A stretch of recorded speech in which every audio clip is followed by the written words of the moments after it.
Yo, what's going on, y'all? It's Cone back here again today with another video, and today I want to talk about the most improved player from every NBA team this season. The year is wrapping up. Every team has about 5 to 7 games left. We're nearing the beginning of the postseason, and so I want to go ahead and give recognition to the player on every single franchise that improved the most. Obviously, this isn't going to count for anything involving the playoffs, and I thought it would be a fun way to do a bit of a recap about some of the best surprises and most exciting players of the 2024 NBA year. So, as usual, we're going to go through this alphabetically from Atlanta Hawks to Washington Wizards. As always, there will be timestamps if you want to find your favorite team, and as always, leave a like and subscribe if you enjoy, hit the notification bell so you don't miss out on future videos, and drop down below in the comments whether you agree with the player that I picked for your favorite team, or if you think there's someone else who maybe improved a little bit more. Let's get into the list. First up for the Atlanta Hawks, it's pretty obviously Jalen Johnson. I mean, he's been the guy that for them all year has been one of the biggest frontrunners in the MIP race. He has been incredible defensively, been a linchpin for them on that end, has been great offensively, has improved drastically in terms of his efficiency, his aggressiveness, been amazing on the boards, he's a weapon in transition. There's not a lot that Jalen Johnson can't do at this point. He's the prototypical modern forward that I think every team would love to have, and even if the Hawks decide to go towards a rebuild this offseason, they get rid of Trae Young, DeJounte Murray, there's no way they're getting rid of Jalen Johnson, because to me he has real all-star forward upside, and they found a gem with him in the draft.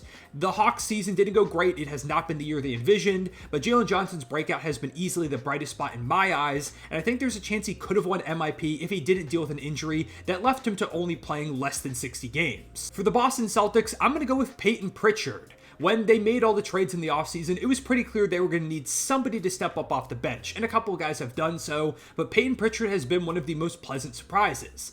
Last year, there were rumors that he wanted out of Boston because he wasn't getting playing time, didn't get traded, this year was given a much bigger role, and he's excelled. The efficiency has been pretty solid. I've loved a lot of the playmaking we've seen. He's been their go-to guard off the bench, even had to start some games with injuries, and been great in the process. I've really liked what we've seen from him, and the play that he's shown throughout the season is giving me more and more confidence in the Celtics bench, and he's been a key part as to why the Celtics just won 60 games. For the Brooklyn Nets, I've got to go with Cam Thomas. It's not been a good year for Brooklyn. Honestly, not a lot of players improved, I feel like, but Cam is one of the guys who absolutely did. He shot over twice as much last season till now. He has been given the keys to the offense a lot of nights, finally got unleashed, was given a bigger role, and he excelled. He's putting up 22.1 points per game, which is double his total from last season, and actually the most on the team. The efficiency is better last season from the field as well. The three-point shooting is right about the same on a lot more attempts, so I think that's a pretty positive sign. It's just incredible how he's able to get buckets in so many different ways. You want to talk about the pure scores in the league, Cam Thomas is one of those guys, and he's just a 22-year-old guard who again was finally given his first real opportunity, it feels like, this season. You continue to give him the keys to the offense some nights going forward. I think Cam Thomas can develop into a really special scorer in this league, and that this is only the beginning for him. For the Charlotte Hornets, I'm actually going to go with Tre Mann. I know he's only been there for about 20 games, but I love a lot of what we've seen from him. As a Thunder fan, it was sad when we ended up trading him, but he kind of just fell out of the rotation. There was a lot of inconsistency, and he just wasn't getting opportunity. But now here in Charlotte, he's been thrust into a starting role from day one. He started every game he's played there, and I feel like he's made himself a piece of this team going forward. He's putting up around 11 points per game, 5 boards, 5 dimes. I like the aggression that he's shown. The shooting has been a bit up and down, but there's some nights where it looks unstoppable out there. I think he's just got to continue to put it together, and he will over time once he establishes that rhythm, and the Hornets just get more talent in general. I think Tre Mann could be really good for them for a long time. I love what he's shown over there, and I think it's been a massive improvement from his first couple of seasons in the NBA. For the Chicago Bulls, it's pretty obviously Coby White, another guy who is right up there in the MIP conversations and may win the whole award. He went from being in bust talks over the past couple seasons to now being the lead guard for this team, a high-level scorer that's doing it efficiently, getting you buckets in the clutch as well. He's been a go-to player for them in those moments and has delivered constantly. He's been diming up opposing teams, dropping about 5 assists per game, nearly 20 points per game, easily his career high. Coby's been fantastic. In a year where the Bulls haven't had a lot to be excited about, they didn't blow it up at the deadline. Patrick Williams has been out for a while now. Zach LaVine got hurt, so he didn't get traded. The Bulls don't have a big direction, but one thing that Bulls fans can really look forward to for the future is the play of Coby White, who I feel like has real all-star potential if he continues this trend. I love what he's done for Chicago this year. For the Cleveland Cavaliers, I'm going to go with Isaac Okoro. When they drafted him, they were hoping he would be the 3-and-D forward of the future, and he never really fit that role perfectly. perfectly until this year, where I feel like he's been easily the best he's ever been in both of those categories. The three-point shot, he's shooting it at a career-high clip with the most attempts per game he's ever had, and in terms of his defense, it's looked way better. He's not falling asleep backdoors much, staying attached off-ball as well as on-ball. He's been asked to slow down a lot of great scores and has done so. I feel like Isaac Okoro is finally finding his rhythm with this Cleveland team, has also been asked to step up a lot in the face of some injuries, some of which he's faced of his own, but when he's played, I think Isaac Okoro has been incredibly effective both starting and off the bench, and I think he's starting to fill into that role that Cleveland drafted him to be a few years ago. For the Dallas Mavericks, I've got to go with Dante Exum. This might be a little bit of a cop-out because he just straight up didn't play in the NBA the last couple of seasons, but even if I go back to when he was in the league, when he was drafted by Utah in the lottery, when he was playing in Cleveland after that, Dante Exum was never as complete of a complementary player as he has been here in Dallas, shooting 50% from deep, 54% from the field, averaging about 3 assists per game, 8 points. Dante Exum's been one of the most consistent and reliable role players on this entire squad, and I felt like there was real potential when they signed him from overseas coming into Dallas, but I didn't expect him to be this good and this consistent, especially for a team that a lot of nights hasn't had a lot of answers for opposing squads outside of Luka and Kyrie. Dante Exum has been fantastic the entire year, and I think if this team does end up going on a run, he's going to play a pretty important part. I love what he's done for this squad, and I'm just happy that he got this second chance and has taken full advantage of it. For the Denver Nuggets, I've got to go with Peyton Watson. Pretty much every number from last year till now has doubled. His points per game, his blocks, his steals has went up by 5 times. His assists per game, his rebounds, his games played straight up, the amount of minutes that he's been showing up in.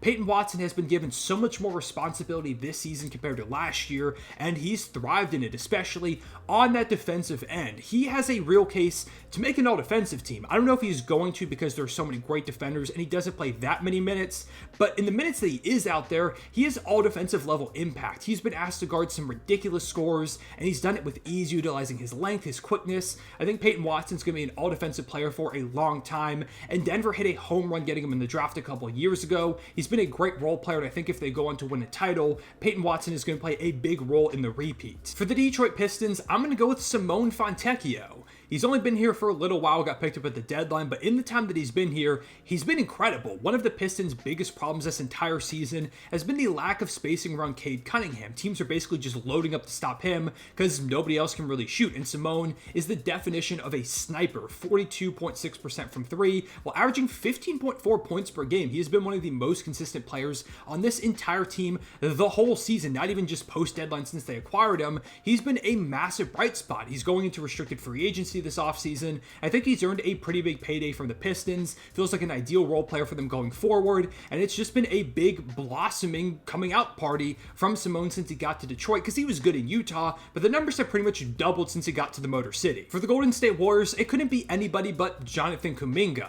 He came into this year as a potential breakout candidate, somebody that they really needed to step up, and he's done that. He's gotten a lot of starting opportunities, he's come off the bench a few games, but anywhere that you put him, he's made an impact, whether it's his ridiculous athleticism allowing him to block shots or just throw down a ridiculous dunk on people, his ability to attack downhill, just inject this team with some energy, some hustle youth, because it's a pretty old lineup that has looked slow at times. Kuminga has been a massive bright spot for the Warriors, and I think he's going to continue to be. This just feels like the beginning for him, and he's showcasing a lot of potential that he showcased with the G League Ignite that he did over the first 2 seasons. He's just doing it more consistently, and it really feels like this year was his breakout towards stardom, and that he's going to be a key piece for this Warriors team for a really long time, even far beyond when Steph Curry, Klay Thompson, Draymond Green, all those old guys are no longer with the squad. For the Houston Rockets, I had to go with Alperen Şengün.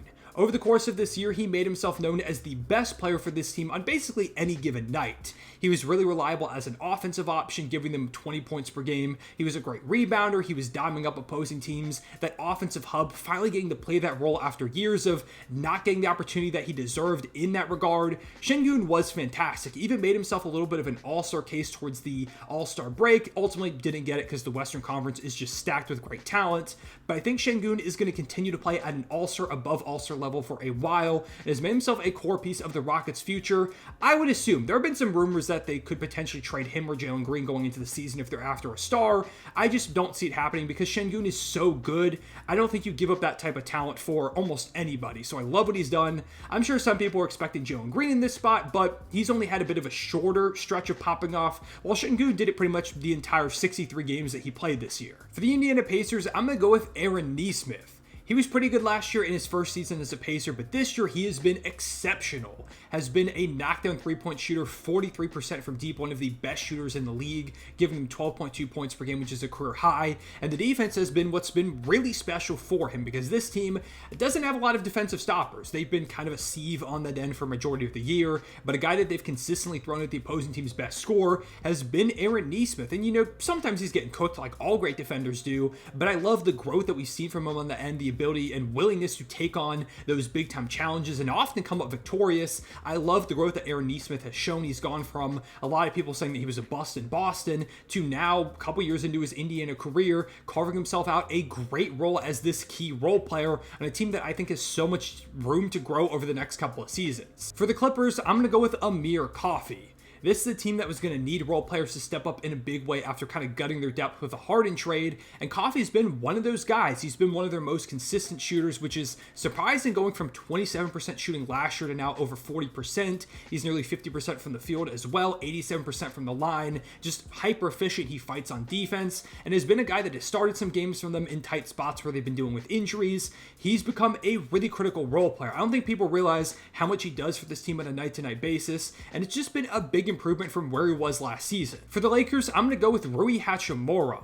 After they picked him up at the deadline last year, the efficiency wasn't the best, but this season, he stepped it up greatly, looking a lot more like the Rui we saw in last year's playoffs, where there were moments where he was looking like Klay Thompson. This year, shooting over 40% from deep, giving them 13.3 points per game, which is one of the highest totals on the team. He started some games, he's come off the bench, been put in a bunch of different roles, played some good defense. Rui's really good. He's become a critical role player for this team, has been a big reason why they've been finding so much success recently. I love the way that Rui's game has evolved, the way that he's fit seamlessly into the squad this season, and I think if the Lakers want to replicate last year's run, a lot of it is going to have to come from Rui Hachimura. For the Grizzlies, I'm going with Vince Williams. You want to talk about a player that has taken advantage of every opportunity.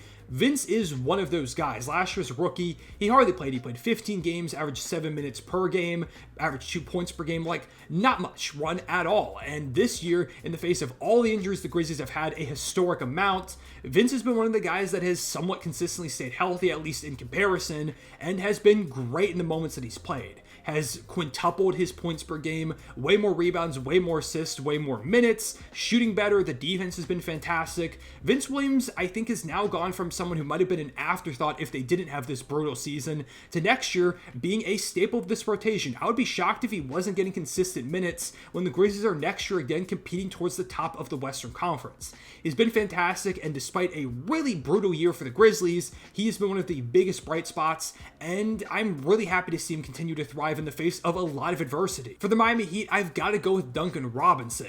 Last year, we were having conversations about whether or not Duncan had the worst contract in the entire NBA, and now, when you take a look at the Heat when he's not out there versus when he is, you start to question whether that contract is enough for what Duncan does for them. Their offense is brutal, but when Duncan is out there, he's super key as an offensive connector with some playmaking. His scoring is close to the best it's ever been, shooting lights out from three like he typically does, 40% from deep. The field goal percentage is way up from where it was the past few seasons.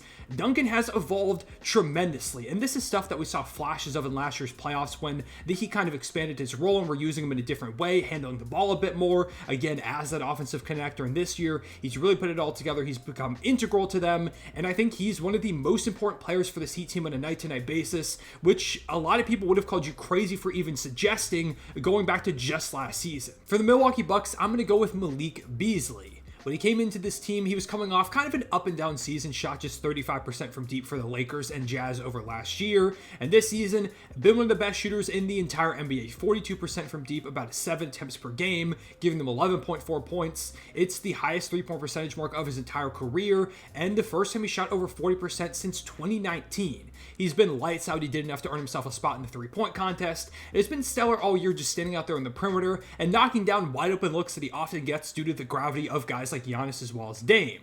The defense has also been better, I feel like, than it's been in the past. He's definitely not a great defender by any means, but I feel like he's had some solid games, and the Bucks do rely a lot on him on the perimeter, and I feel like he's held up better than he used to. For the Minnesota Timberwolves, I'm going to go with Naz Reid.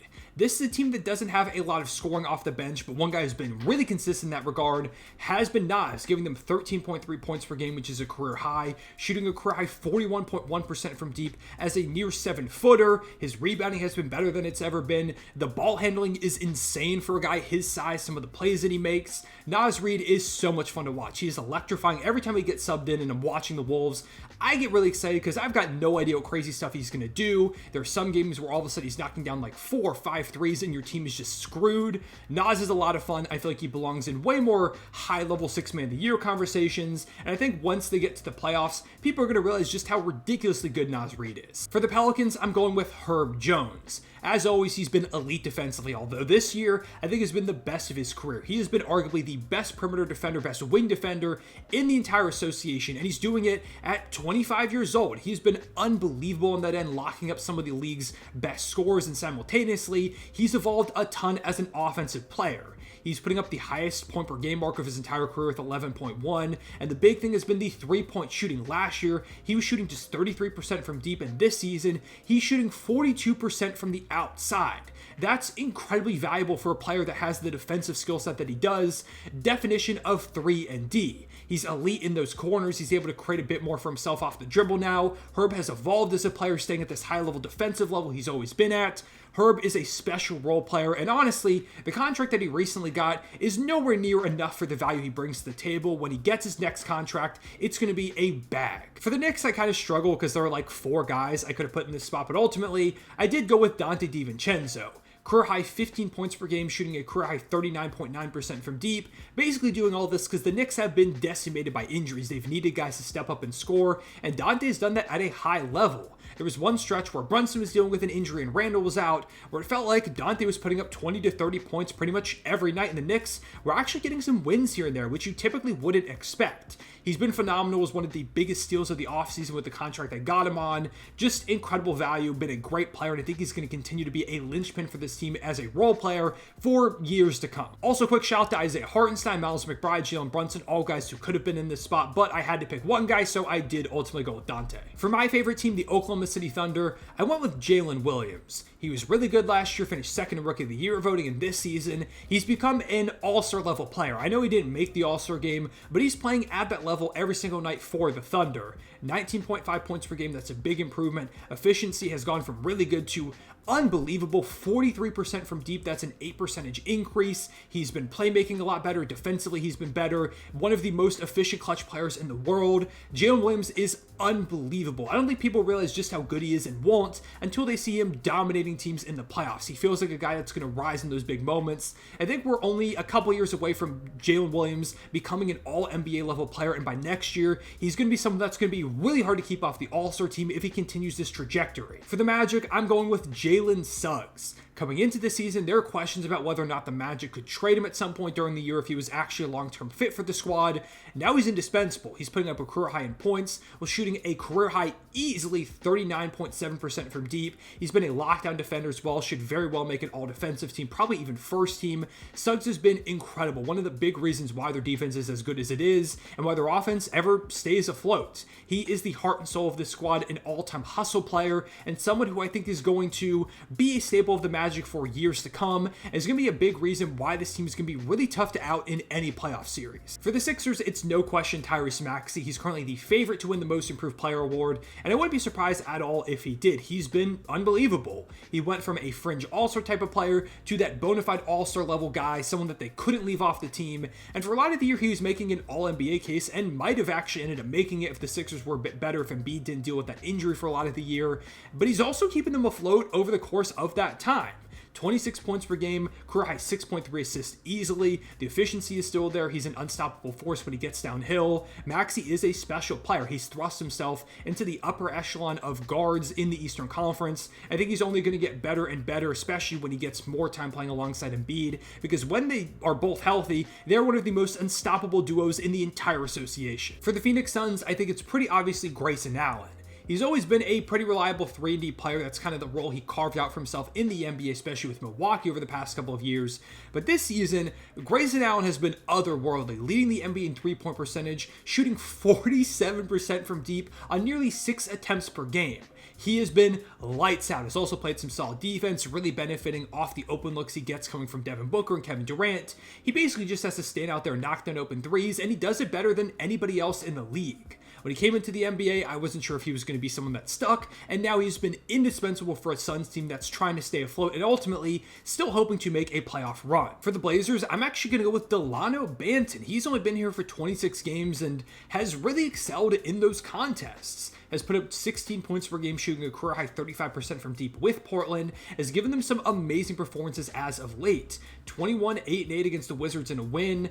He had a 31, 5-9-2 game against the Hawks not too long ago. 26, 5-5-3-2 against the Magic in a 1-point loss. Like, he's been great. I don't know if he's necessarily in their long-term plans quite yet because it hasn't been too long, but in the absence of a lot of guys, a bunch of players dealing with injury, he stepped up in a big way, and at the very least, I think he's earned himself a contract with the Blazers, and maybe this is a place where he can finally find a home. For the Sacramento Kings, I'm going to go with Keon Ellis. He only played 16 games last year, only played about 4 minutes in those games, and this season he's now been integral to the rotation, has gotten some starting moments, has been really valuable for them. The numbers aren't going to jump off the page, just about 5 points per game, but he's giving them amazing shooting, over 40% from deep, and the defense has been locked down. The amount of times I've seen great scorers be frustrated by Keon Ellis is uncountable. It has been a bunch of games where I've watched the Kings, and Keon Ellis is ever flying around, getting in passing lanes, getting up on defenders, playing great on or off ball defense. He is a dog on that end, and it's a type of player that the Kings really need on that team where they've lacked defense over the past couple of years. Love what I've seen from him, and he's been really important, especially in the face of some injuries they've dealt with as of recently. For the San Antonio Spurs, I'm going to go with Devin Vassell.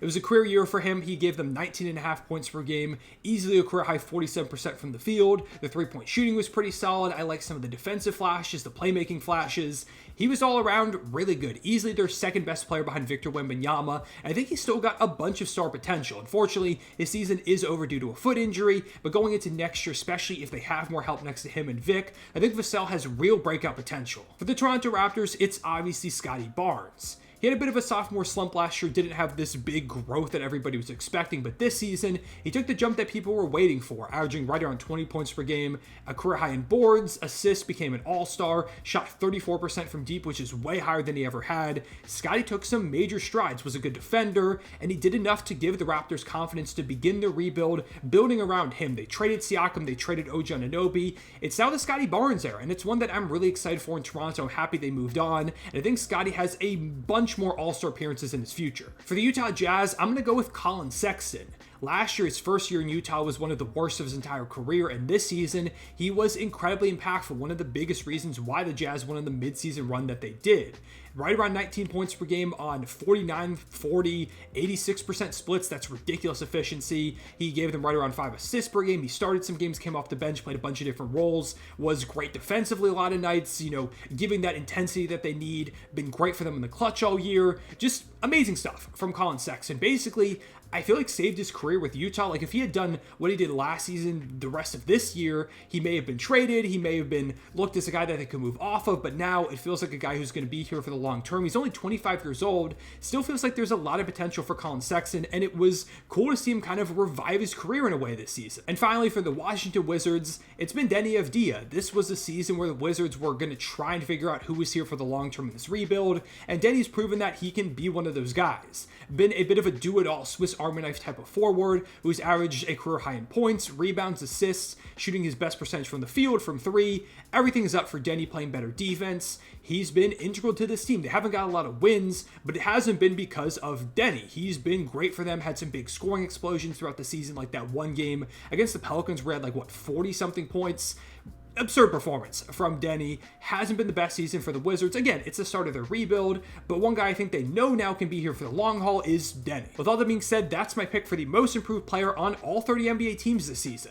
Let me know down below whether you like or dislike the pick I made for your favorite team, and let me know who it should have been if you didn't like the pick. Also, just let me know in general who is your most improved player this season, who should win the actual award, and who are some guys you think could improve in the playoffs, who are guys you think could take a bit of a jump when the lights are the brightest. I appreciate y'all watching. Leave a like and subscribe if you enjoyed. Hit the notification bell so you don't miss out on future videos. I'll see y'all later. Real one, say it back.